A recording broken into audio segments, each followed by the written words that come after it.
appreciate it. Let's just jump right into it and go ahead and introduce yourself. I am Betsy Pepine. I'm a broker owner in Gainesville, Florida, North Central Florida, of real estate. Awesome. And how long have you been in real estate? I got in real estate in 2006, so I'm coming on, 18, 19 years? Okay. Yeah. So really just before the 2008, 2009 Oh, yeah. nonsense. So just getting into the business, did you have any real estate experience prior to that, or did you just jump from one career to right into real estate? I was in pharmaceutical marketing prior to real estate, but I've always loved dabble. I mean, I had purchased homes before. I had been involved when I got my MBA. One of my classes let you go into row homes in West Philadelphia and gut them and rebuild them and sell them to cost-burdened families. So I had been around real estate, but I had never been in the profession. Oh, cool. Okay. Yeah. So take me through that, getting licensed in 2006, obviously a very different world than how you went about getting business. Yeah. So And in then 2000, hitting a wall in 2008.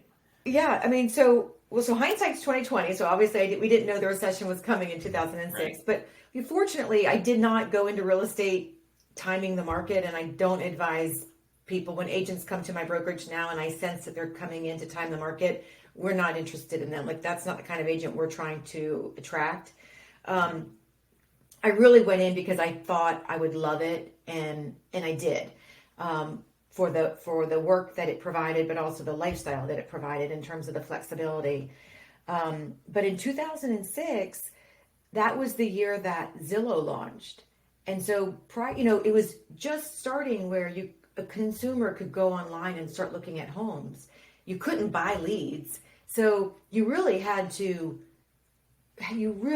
prospect, and the average time between starting out the career and your first sale was 6 months. Yep. Because it took that long to gain someone's trust, get them in the car, show them property, and then have them close. So now it's obviously that time frame is much more compressed, but at the time, and I'm actually glad I started then, because I think agents who were in it then have really solid practices, because you had to make it on what you cultivated on your own. Yeah. I think now we have a reliance, and I mean, it's universal, but a reliance on being able to purchase leads.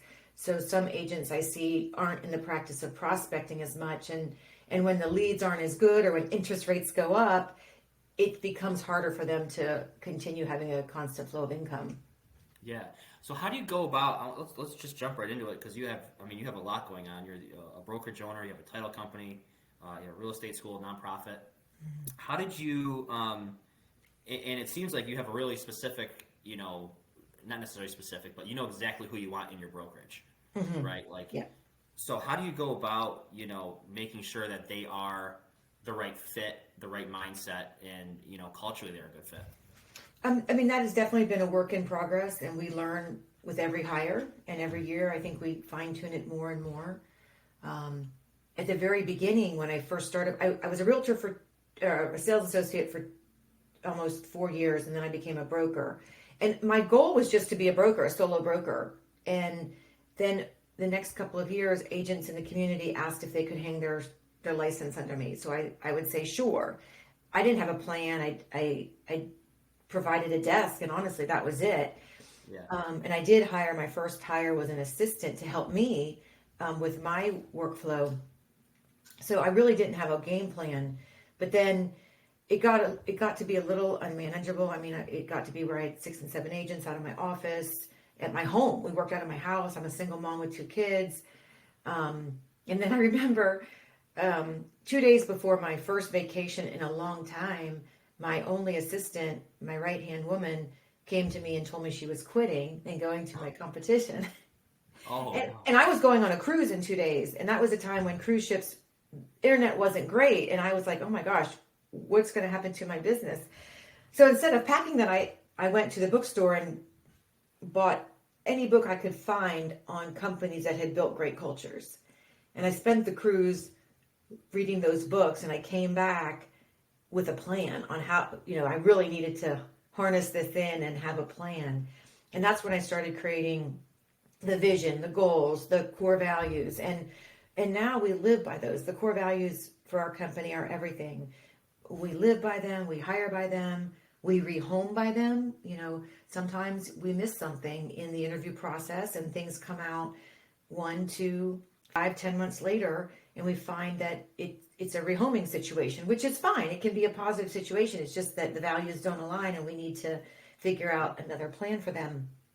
So we try in the interview process to ask questions very directed to our core values and how they live their life. I think most people, how they live their life is also how they work. And so we really try to dive into examples on, you know, show us examples of how do you continue to grow in your personal life and your professional life, because growth is one of our key core values. So we try to do that. Obviously, we do not background checks, but references, and then we do personality profiling for some of the positions because we have staff agent positions, we have salaried agent positions, and that does require a certain personality type. Is that the DISC test? Yeah, we use DISC. There's a couple. I would say DISC is the one we tend to fall back on the most.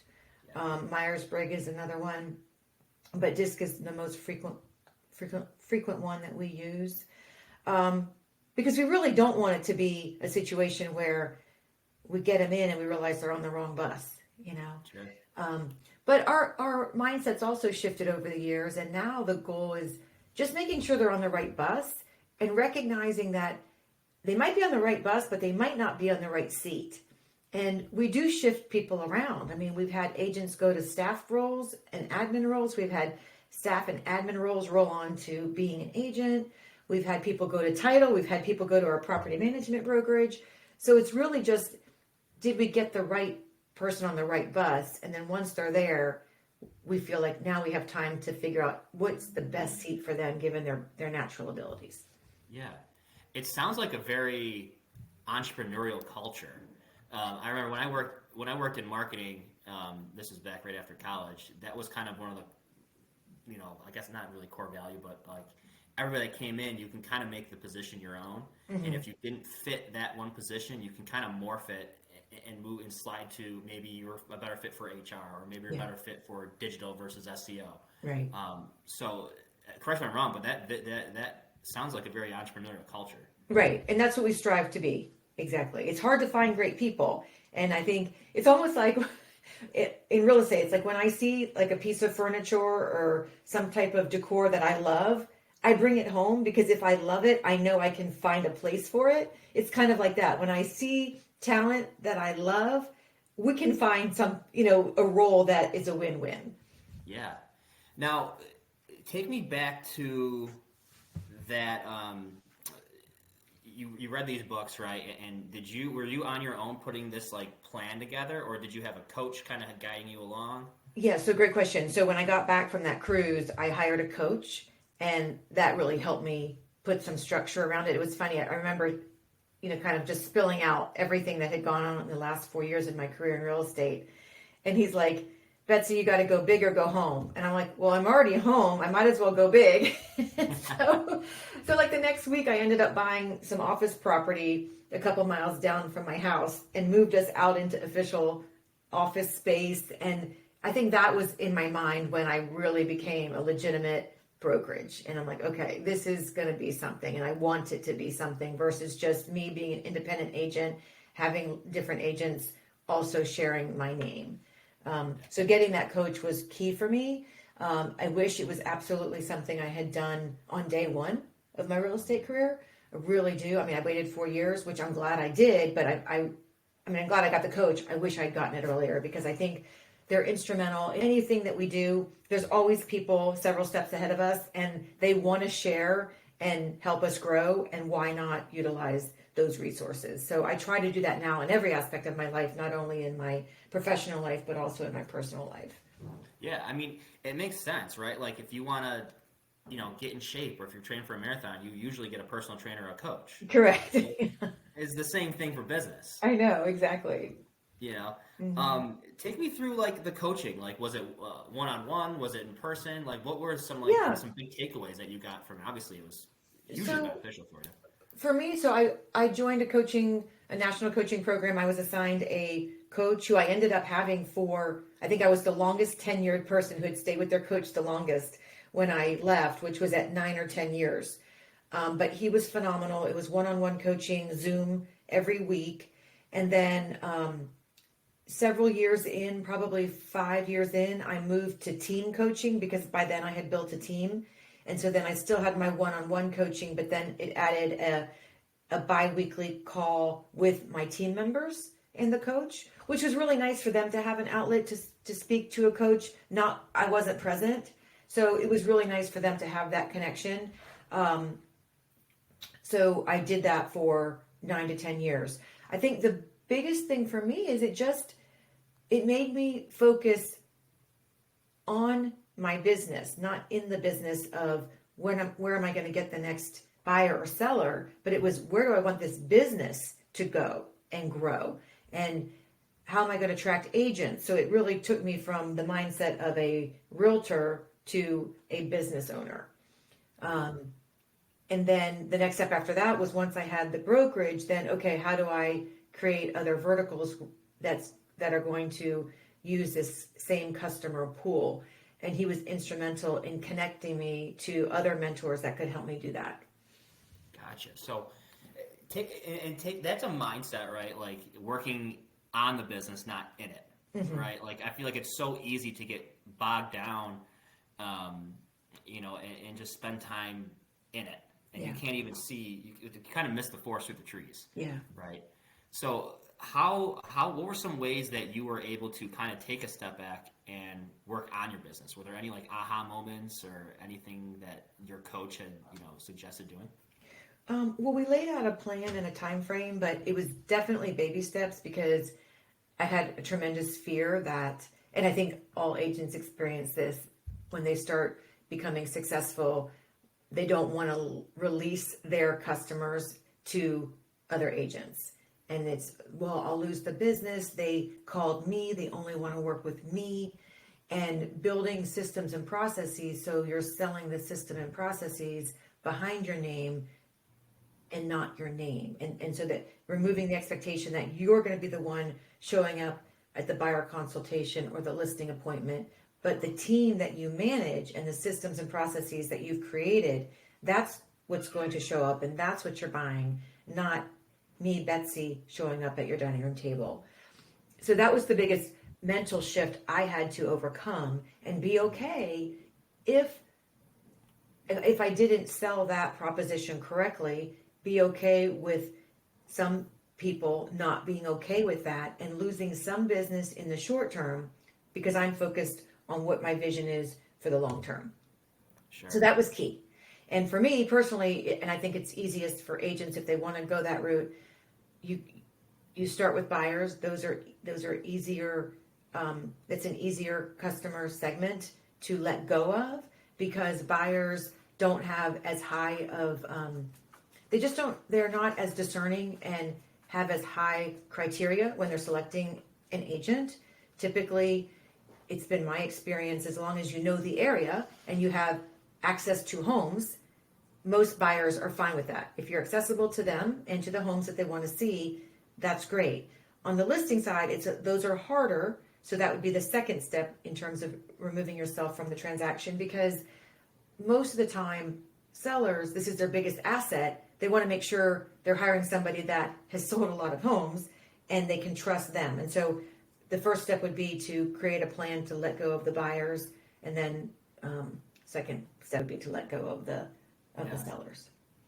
Take me through those systems of letting go, because that's a really hard concept for a loan person or an agent or really just any kind of independent contractor, right? Like we want all the business, right? So it's a complete mindset shift. So take me through those systems and being able to just kind of let go, knowing that you're going to grow exponentially if you just do that. Right. So for us, it's a system of checklists, and we have manual checklists. There's also platforms that you can purchase for any industry for your checklists and your systems and processes. So for example, we have a buyer consultation checklist, and these are all the steps any agent who's going to work with one of our team buyers must follow these steps. And this is the listing presentation, the buyer consultation iPad presentation that is presented at the buyer consultation, so that it doesn't matter if you're in Ocala or Gainesville or Lake City and you're working with, Joe, Dick, or Harry, you're going to get the same experience. And it's a curriculum that we as a company have approved. And then same thing for, okay, now that's the buyer consultation. Then what's our process for showing properties? What's our process for writing up an offer? What's our process from contract to close with the buyer? And then what is the post-closing? To me, the closing is the start of the relationship. So then what is the plan in the system for once they close? How do they enter into our funnel and become now a customer for life? And then we do the same thing on the listing side. So that's how we have systematized it. I know not every agent every time follows it, but the goal is that most of the time it is followed, and so that this it's almost like going to McDonald's. I was just going to say McDonald's, yeah. Right, and so and then that's what you're selling, and then obviously I oversee it. I meet with people weekly. I've got different cadences depending on who I'm meeting with, but weekly, every other week, monthly, so that I still have my hands in it, but I'm leveraging other people's time, and their skill set is much better sitting in front of the customer versus mine right now. And so I think it's a win-win for everybody. They're getting a lot more leads than they ever would be able to cultivate on their own. They have a proven system that works, and then I'm able to service more people in our community, having basically a sales force of people helping us. Yeah, you're really selling the system which provides the experience. Right. Just like you said, McDonald's, right? Like I'm going to have the exact same experience up in New York at McDonald's versus that I am going to have down in Florida, for example. So that's the goal. Yeah. What are some of the platforms that you use? We currently, and that is on, that changes it seems like every year. So currently right now we're using Sierra, which is where any kind of lead from any source flows into. So we're using Sierra for that. We were using Boomtown. We recently switched to Sierra. We use Dotloop, which is a transaction coordination as well as document central place where you write offers, do close loops, you have all your files there. But then the transaction coordinators can go in there and also help with the checklists. And then we were using Sisu for tracking, but we have stopped using that. That was a platform that just didn't work for us, but it is a great platform to look at tracking and long-term projections. And then, what am I missing? There's another one. Oh, we use Trainual. So Trainual is a training platform. So when we onboard new agents, we walk them through all these different modules, both industry specific, but also company specific. And then when we need them trained on certain things that come out, we add new modules to Trainual. And you can see agents progress through the modules, and you can give tests and things to make sure that they're progressing through. Yeah. Yep. I've heard of that one. A couple of brokerages up here use that. Mm-hmm. They love it. So we had the coach and really you guys put the systems together and made everything really repeatable, right? Mm-hmm. And then you mentioned earlier about taking a look at other verticals that would utilize mm-hmm. something in real estate, right? So you have a title company, right? So when did you decide to kind of go that route too? Was that also through the coach, or was that just more on you? No, that was more on me. But my coach helped me through that, because when I first started title, which was probably 8 years ago, I aligned myself with just an individual, an attorney in the community, and that relationship did not come to fruition. And so I pivoted out of that and created a JV with a company who knew how to run title in large teams. And so that was a great learning for me. But the idea came from just how we have all these customers, we're sending them to title companies. What if we brought this in-house where then we have some control of the transaction? Agents can just walk down the hall and say, how's the file? They don't have to make a call, hope somebody answers. Customers come into the office, they can meet the title company and the title agent, and they can also meet their agent at the same place. So that's how that came to be. So title came first, and then we had at the same time so in Florida, sellers pick title. So that was kind of a service for sellers. Well, on the buy side, most buyers need a lender. So we had preferred lender relationships where we would co-market together. But then I thought, well, what if we bring that in-house? That would be really nice. Again, same thing. They could come one-stop shopping. So I did open up a Motto mortgage franchise. Had that for almost 5 years. Decided I'm not good in franchises. I prefer to just do things on my own. And so I closed that almost 5 years later, and now we've gone back to the preferred lender relationship where they're in our offices. They come in at least usually once a week, come to our team meetings, they meet our customers there. They're on call for our agents 24/7, and that's been a really nice balance to have that for buyers and title for sellers. Yeah, and for the client, for the process, and the agent on the other side, like, we're an attorney state in New York, so the closing takes 45 days. Oh, wow. You know, because the seller's got an attorney, buyer's got an attorney, bank has an attorney, and they all got to get on the same page, which takes some time. So you really have a lot of control over really the experience. Yeah. And that's what we're trying to do, is just make it a really positive experience and a win-win and convenient experience for our clients. Yeah. And is there anything else that you're looking to, maybe bring in-house? Or maybe expand another vertical?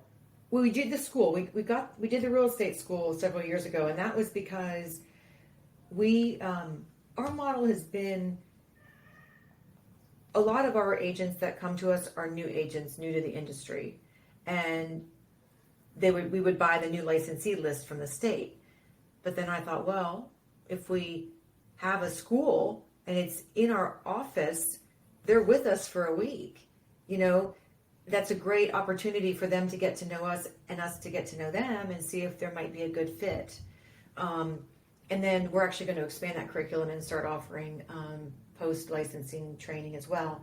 So we did that, and then the nonprofit came just because it is a huge core value of ours, impact and making an impact in the community. So we created that. I don't honestly think there's any other vertical. I have explored insurance, and I've kind of been on the fence about it. There's kind of pros and cons to that. I don't, right now, if you asked me if I was going to move in that direction, my answer would be no, but I'll never say never. Yeah. So what's the nonprofit you have? The nonprofit is Pepine Gives, and that is a 501c3. We raise money every year, and we build homes for cost-burdened families in our community. We have a partnership with Habitat for Humanity, and it's really neat because our agents get to work alongside the homeowners and build the homes that these homeowners are going to live in. And Habitat's motto is, it's a hand up, not a handout. And the future homeowners have to volunteer, I think it's 250 service hours on their home. So we love that partnership, and it ties directly into what we do in our day job, providing or selling homes.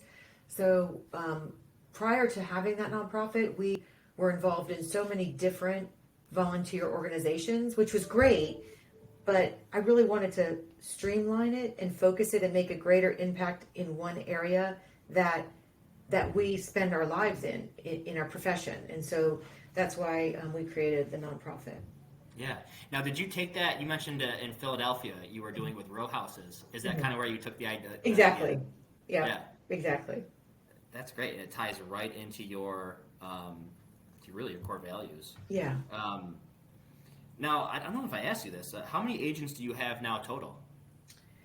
We probably have 45 to 50 right now.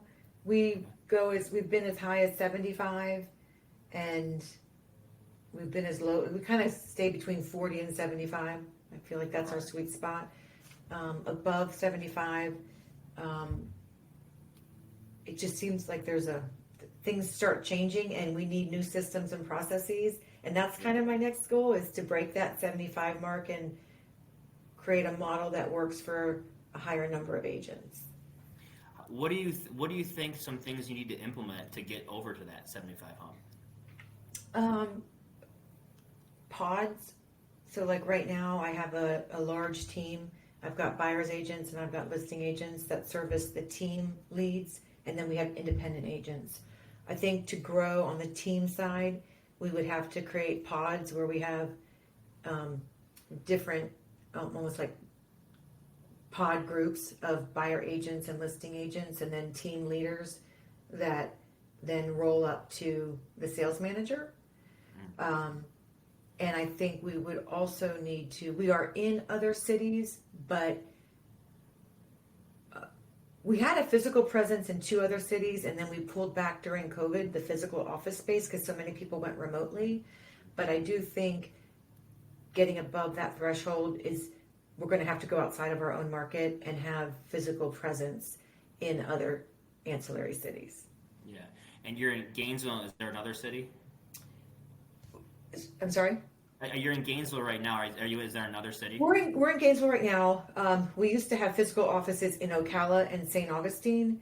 Then we closed those physical offices right before COVID. We still service those areas, but I think the lack of a physical office deters some agents from joining when they don't see a brick and mortar building. Yeah. So I do feel like we have to bring back those physical offices. Yeah. It's interesting because like you see all these like, you know, Real, EXP, you know, these really cloud-based brokerages. Mm-hmm. You know, are you seeing agents really prefer having that like culture in brick and mortar, or is it dependent on the agent? I mean, I think it's, I don't know, because I'm not in those models, and that's not what our value proposition is. Our value proposition is the culture. I do know we get people from those internet-based companies because they don't like that model, but there are people who thrive on that model. So we're not trying to attract those people. We're trying to attract the people that really do want the, just the family feel, someplace to come to. They know their broker. They can call their broker. They see their broker. So that's just the target that we're looking for. Yeah, yeah. Now, do you do any consulting or anything like that? We've done, so I used to coach for Tom Ferry. I don't do that any longer. And I have been, people have called me and asked me to be their mentor, and informally I have been many people's mentor, both inside of real estate and outside of real estate. Consulting, the only consulting has been primarily with commercial clients that they don't really know our area and they just need help with figuring out where to go, where to locate this business.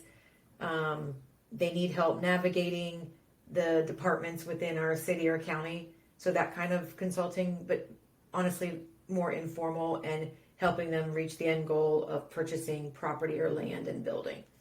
Gotcha. Okay.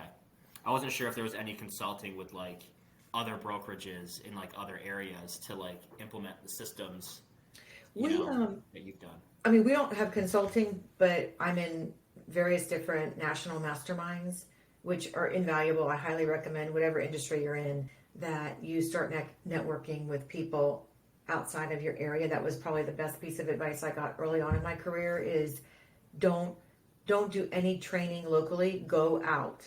And I mean, even if it's just, 2 hours away, because agents will share ideas if you're not in their market, and you just get this huge collaboration of wonderful ideas. And especially nationally, because trends for us usually come from California and New York. So make sure you have some great contacts in those cities. And I have 20 agents on speed dial, and if I have a question, I'm like, what are you seeing or what's coming? I can call them, and they pick up the phone, and we share ideas. They tell me what might be coming down the pike for Florida. It's just an invaluable resource that's available to anybody. So I do highly recommend that. We actually encourage our agents. We pay for them to go on a conference once a year up to $1,000, and we push them out. We go to New York, go to Vegas, go to California, go to Texas, come back with great ideas, and you meet people. They refer you business, you refer them business. It's just a win-win-win all around. it goes back to what I had mentioned earlier, that entrepreneurial culture that you have, encouraging them to go out, get ideas, and if you have a good one that you think would work here, let's try it. Yeah. Right? Let's try and implement it. Exactly. That's great. All right, so we're coming up on the end here, and there's 3 questions I ask everyone that comes on. So the first one is, what's one book or podcast you think everyone in real estate should either read or listen to? I think I have an idea what you might say. So I might be a little biased. I do have my first book coming out September 23rd, and it's called Breaking Boxes, Dismantling the Metaphorical Boxes That Bind Us. Would love and believe that everyone would get something of value from this book. It is not real estate specific at all. It's my journey through my life and the boxes that I have felt myself confined in. Boxes from societies, society places us in boxes, family of origin places us in boxes, our industry, our gender, we ourselves put ourselves in boxes, we put other people in boxes. So it's just the whole journey of the benefits, but also how they can be confining, and sometimes we tend to overstay our welcome in boxes that no longer serve us, and how can we start to recognize those boxes and move towards something that might be better and more authentic in our lives. So that would be the book I would recommend. It'll be available on Amazon and in all major bookstores. Perfect. So I was just going to ask you that. So it's on. It comes out the September 23rd. September 23rd. Pre-sales are on Barnes and Noble right now, and Amazon has pre-sales for the Kindle version right now. But it'll be available everywhere come September 23rd. Awesome. That's great. I'm on Amazon right now. I actually just I just pre-ordered it, so I'll check it out for sure. All right, next one. What is something every real estate agent should either start doing or stop doing? I think what I see with agents is if they would more consistently prospect.